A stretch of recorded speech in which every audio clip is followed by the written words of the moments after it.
পুলিশের ব্যারিকেড ভেঙে শাহবাগে কোটা বিরোধী শিক্ষার্থীরা, বাংলা ব্লকেটে স্থবির রাজধানীর একাংশ, চট্টগ্রাম ও কুমিল্লায় সংঘর্ষ। সরকার চাইলে কোটা পরিবর্তন করতে পারবে, হাইকোর্টের রায় প্রকাশ। আন্দোলনের অবকাশ নেই, নামলে ব্যবস্থা নেবে ডিএমপি। শিক্ষার্থীদের ইন্ধন দিচ্ছে বিএনপি, অভিযোগ কাদেরের। আন্দোলন যৌক্তিক বললেন রিজভী, সীমা লঙ্ঘন করলে ছাড় নয়, হুঁশিয়ারি স্বরাষ্ট্রমন্ত্রী। এবং গ্যাস সংকটে নাকাল রাজধানীবাসী, বাসা বাড়িতে জ্বলছে না চুলা, ব্যাহত হচ্ছে কারখানার উৎপাদন, নবায়নযোগ্য জ্বালানি চান বিশেষজ্ঞরা।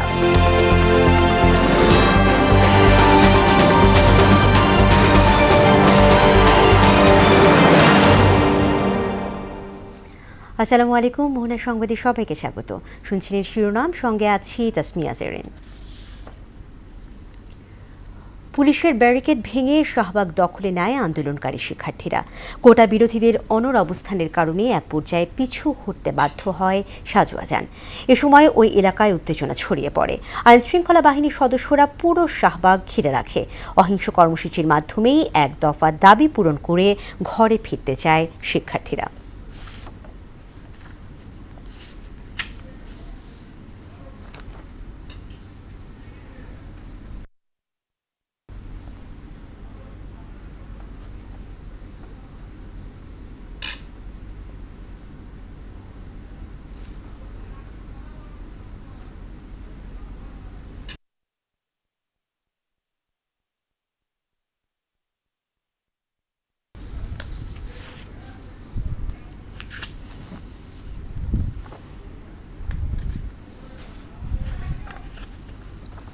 এদিকে কুমিল্লা ও চট্টগ্রামে পুলিশের সঙ্গে শিক্ষার্থীদের সংঘর্ষ হয়েছে, আহত হয়েছেন বেশ কয়েকজন।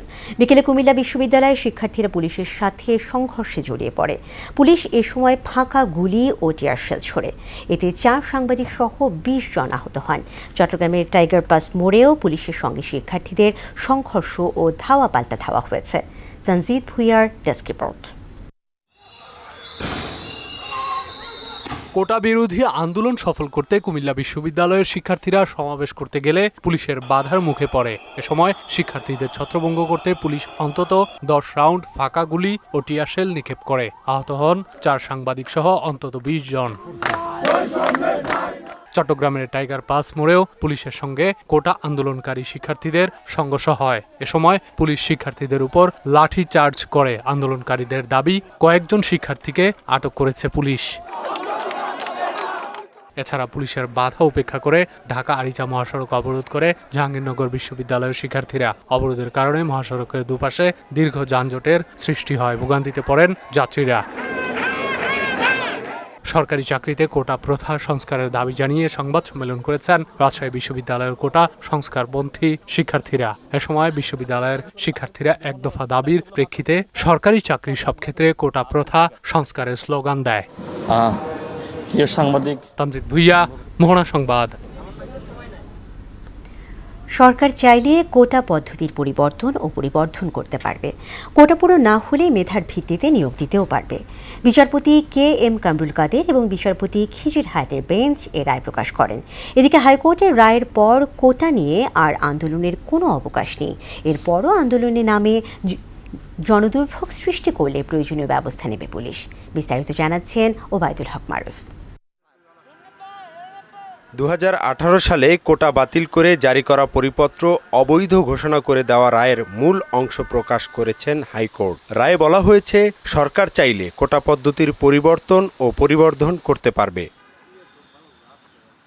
আদালতের এমন নির্দেশনার পর কোটা নিয়ে আন্দোলনের কোনো অবকাশ নেই বলে জানিয়েছেন ডিএমপির অতিরিক্ত কমিশনার খন্দকার মহিদুদ্দিন। এরপরেও আন্দোলনের নামে দুর্ভোগ সৃষ্টি করা হলে বিধি মোতাবেক ব্যবস্থা গ্রহণ করবে পুলিশ। আন্দোলন যদি যৌক্তিকতা না থাকে তখন তো সেই আন্দোলন নিয়ে আসা উচিত না। এখন যদি রাস্তা বন্ধ হয়, ঢাকা মেট্রোপলিটনের আইন বা দেশের প্রচলিত আইন, এমনকি আমি তো কনস্টিটিউশনকেও রেফার করলাম, 36 অনুযায়ী ইট ইজ কিন্তু কমপ্লিটলি অফেন্স। আন্দোলনকারী শিক্ষার্থীরা আর নতুন করে জনদুর্ভোগ সৃষ্টির মতো কর্মসূচি দেবে না বলেও আশা করছে ডিএমপি। আমরা আশা করি যে তাদের জায়গা থেকেও তারা এখন অনুধাবন করবে। ওবায়দুল হক মারুফ, মোহনা সংবাদ, ঢাকা। কোটা বিরোধী আন্দোলনে ইন্ধন দেওয়ার অভিযোগ তুলেছেন আওয়ামী লীগ সাধারণ সম্পাদক ওবায়দুল কাদের। বলেছেন, আন্দোলনকে রাজনীতিকরণের চেষ্টা করছে বিএনপি সহ কয়েকটি দল।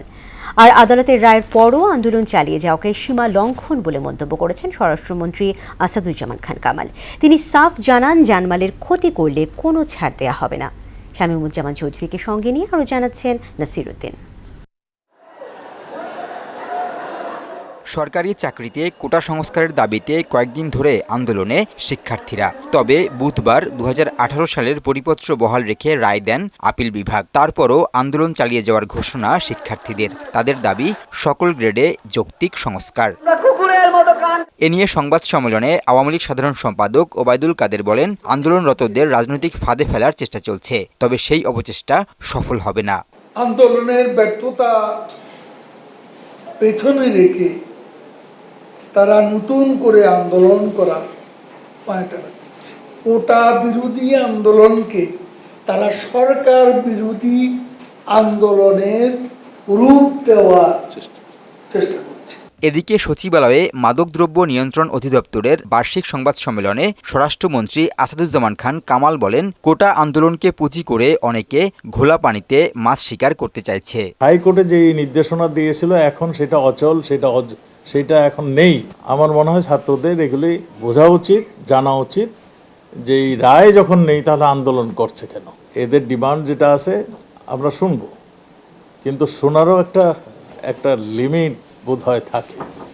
তারা বোধহয় এগুলি ক্রস করে যাচ্ছে। মন্ত্রী বলেন, শিক্ষার্থীরা কখনোই রাষ্ট্রের বিপক্ষে অবস্থান নিতে পারে না, তবে আন্দোলনের নামে ভাঙচুর করলে ব্যবস্থা নেবে পুলিশ। পুলিশের অ্যাকশনটা কখন আসে?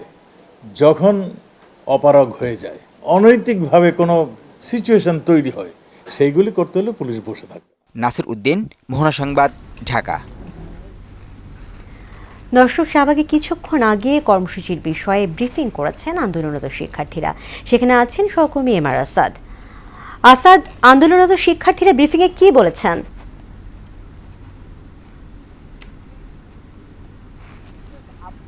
আমি আপনাকে জানাই, সেটি হচ্ছে যে আজকের কর্মসূচি তারা এইমাত্র শেষ করেছে। তবে তারা একটি মিছিল নিয়ে এখন শাহবাগ থেকে রাজু ভাস্কর্যের সামনে যাচ্ছে এবং সেখান থেকে আসলে শিক্ষার্থীরা যে যার হলে এবং বাসায় ফিরে যাবেন, এটি হচ্ছে যে চেষ্টা হয়। এবং আগামীকাল তারা সেই ঘোষণা দিয়েছে পরবর্তী কর্মসূচি, সেটি হচ্ছে বিকেল 4টা থেকে নিজ নিজ ক্যাম্পাসগুলিতে তারা বিক্ষোভ মিছিল এবং সমাবেশ করবেন।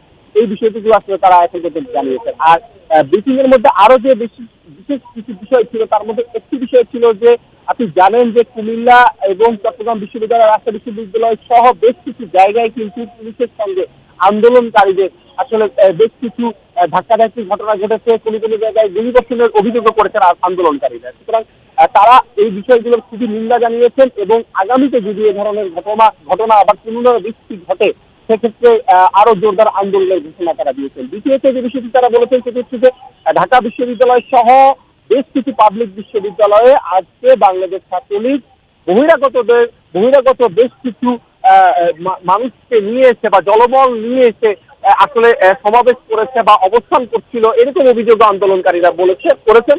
এবং তারা যে বিষয়টি বলছেন যে এই ধরনের কর্মকাণ্ডের মাধ্যমে আসলে সরকারকে ব্যবহার করে অতি উৎসাহী হয়ে কিছু কার্যকর ভূমিকার বদলে আসলে উস্কানিমূলক কার্যক্রম চালাচ্ছেন আমাদের ছাত্রলীগ, তারা এই অভিযোগগুলো বলেছেন।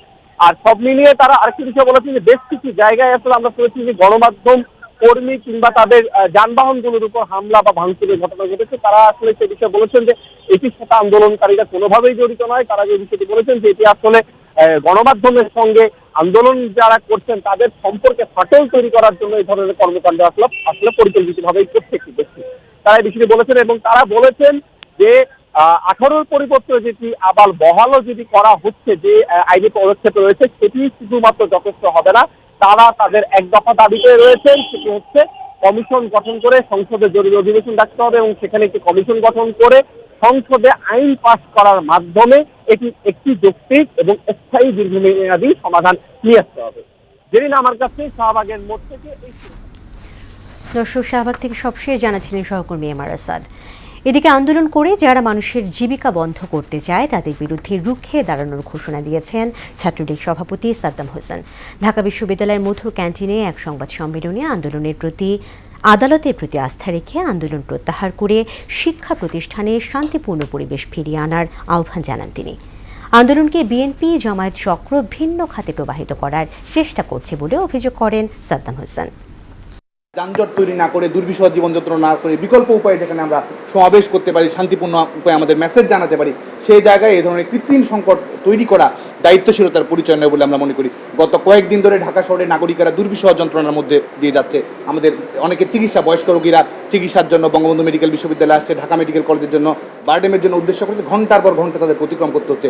সরকারি বেসরকারি যারা চাকরি করে তারা সেখানে নির্ধারিত সময় অফিসে যেতে পারছে না, অফিসে সুনির্দিষ্ট সময় বাসায় ফিরবে সেটির সুযোগ হচ্ছে না।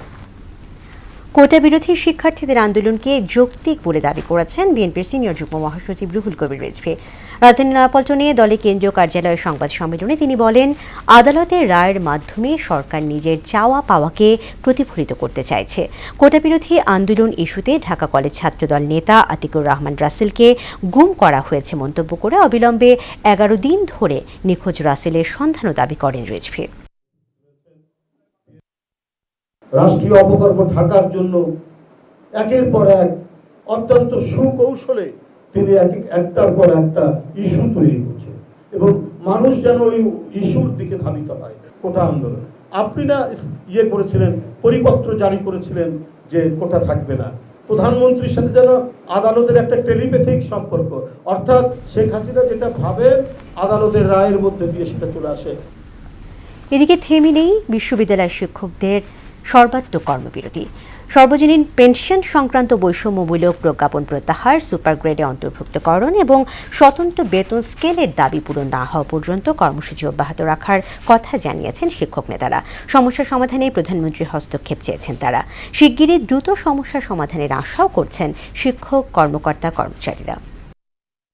যদি বাংলাদেশকে বাঁচিয়ে রাখতে চান, যদি বিশ্ববিদ্যালয়গুলোকে বাঁচিয়ে রাখতে চান, যদি মেধাবীদের নিয়ে আপনার স্মার্ট বাংলাদেশ গড়তে চান, জয় সুনিশ্চিত। যত বাধা আসুক, মানসিক নিপীড়ন করে, চরিত্র হরণ করে, বিভেদ তৈরির চেষ্টা করে, আমরা কেউ বিভক্ত হব না। বাসা বাড়িতে গ্যাস নেই, সিএনজি রিফিল স্টেশনে গাড়ির দীর্ঘ সারি, উৎপাদনে ধস নেমেছে শিল্প কারখানায়। চাহিদার 1/3 কম গ্যাসের সরবরাহে দেশ জুড়ে, তাই প্রকট হচ্ছে লোডশেডিংও। এমন বাস্তবতায় নবায়নযোগ্য জ্বালানি বৃদ্ধির তাগিদ দিচ্ছেন বিশেষজ্ঞরা। মুনিরুল ইসলামের রিপোর্ট।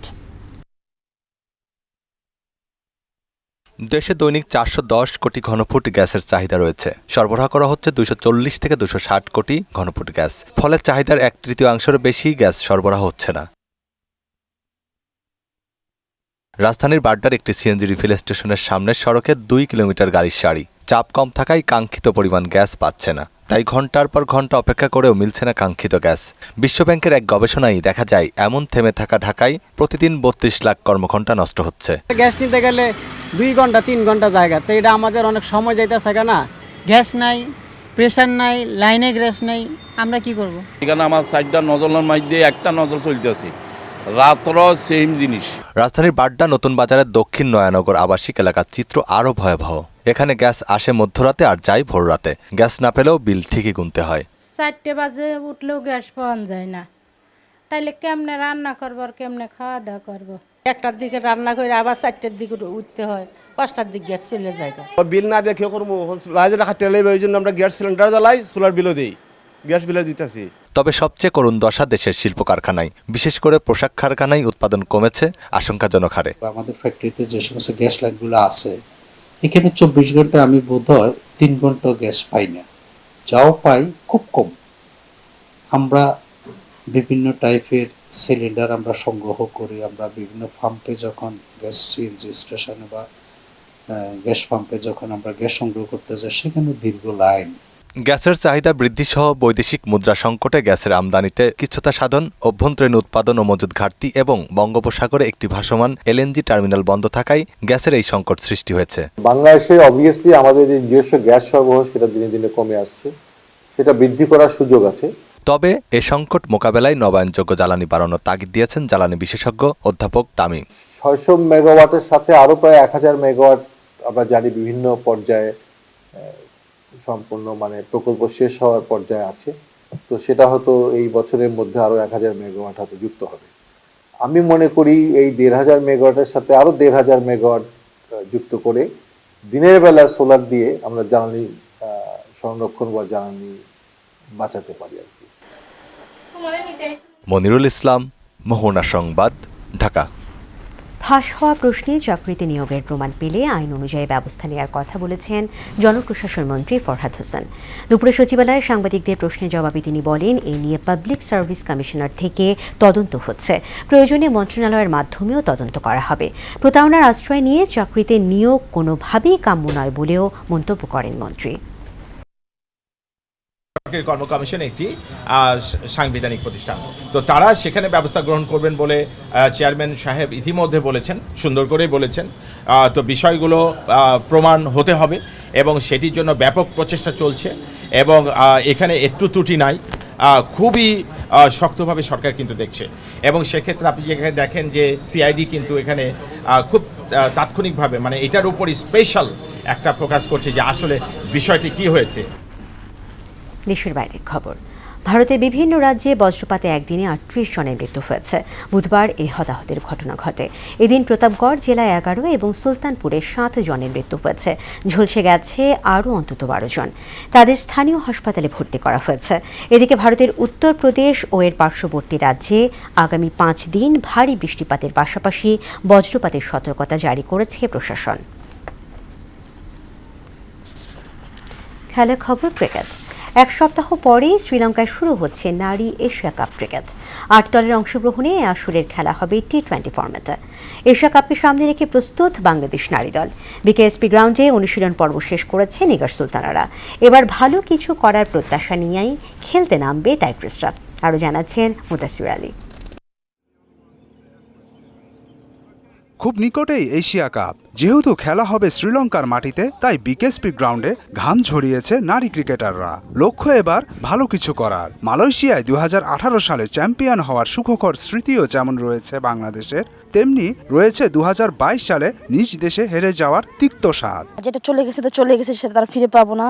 তো আমরা ওইখান থেকে চেষ্টা করেছি যে আসলে যে ল্যাকিংসগুলো ছিল সেগুলো নিয়ে কাজ করার। সবসময় লক্ষ্য একটাই যে ভালো কিছু করে টিমকে জিতায় মাঠ থেকে বাইর করে আনার। অক্টোবরে দেশের মাটিতে গড়াবে নারী টি20 বিশ্বকাপ। এবারের এশিয়া কাপ যেহেতু টি20 ফরম্যাটে, তাই শ্রীলঙ্কায় ভালো কিছু করতে পারলে বিশ্বকাপে আসতে পারে সফলতা।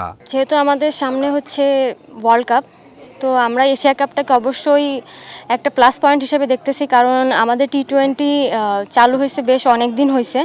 তো এশিয়া কাপে আমরা যদি একটা ভালো কিছু করতে পারি, আমার মনে হয় আমরা ওয়ার্ল্ড কাপের জন্য একটা ভালো প্রিপারেশন পেয়ে যাব। 4টি করে 2 গ্রুপে মোট 8টি দল অংশ নিচ্ছে এশিয়া কাপের নবম আসরে। বি গ্রুপে রয়েছে বাংলাদেশ দল, যেখানে তাদের প্রতিপক্ষ মালয়েশিয়া, থাইল্যান্ড ও স্বাগতিক শ্রীলঙ্কা। 19 জুলাইতে আসরের পর্দা উঠলেও 20 জুলাইতে লঙ্কানদের বিপক্ষে ম্যাচ দিয়ে শুরু হচ্ছে নিগার সুলতানাদের এশিয়া কাপ মিশন।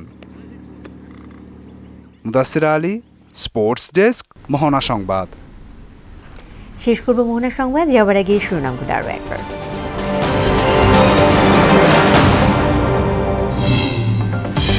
পুলিশের ব্যারিকেড ভেঙে শাহবাগে কোটা বিরোধী শিক্ষার্থীরা। বাংলা ব্লকেডে স্থবির রাজধানীর একাংশ। চট্টগ্রাম ও কুমিল্লায় সংঘর্ষ। সরকার চাইলে কোটা পরিবর্তন করতে পারবে, হাইকোর্টের রায় প্রকাশ। আন্দোলনের অবকাশ নেই, নামলে ব্যবস্থা নেবে ডিএনপি। শিক্ষার্থীদের ইন্ধন দিচ্ছে বিএনপি, অভিযোগ কাদেরের। আন্দোলন যৌক্তিক বললেন রিজভী। সীমা লঙ্ঘন করলে ছাড় নয়, হুঁশিয়ারি স্বরাষ্ট্রমন্ত্রীর। এবং গ্যাস সংকটে নাকাল রাজধানীবাসী, বাসা বাড়িতে জ্বলছে না চুলা। ব্যাহত হচ্ছে কারখানার উৎপাদন, নবায়নযোগ্য জ্বালানি চান বিশেষজ্ঞরা। দর্শক, এই ছিল মোহনা সংবাদ। পরবর্তী সংবাদ রাত 12টায়। এছাড়া মোহনার সবশেষ খবর জানতে ভিজিট করুন www.mohana.tv। সংবাদ দেখতে পারেন আমাদের ফেসবুক পেজ ও ইউটিউবেও। এতক্ষণ সঙ্গে থাকার জন্য ধন্যবাদ।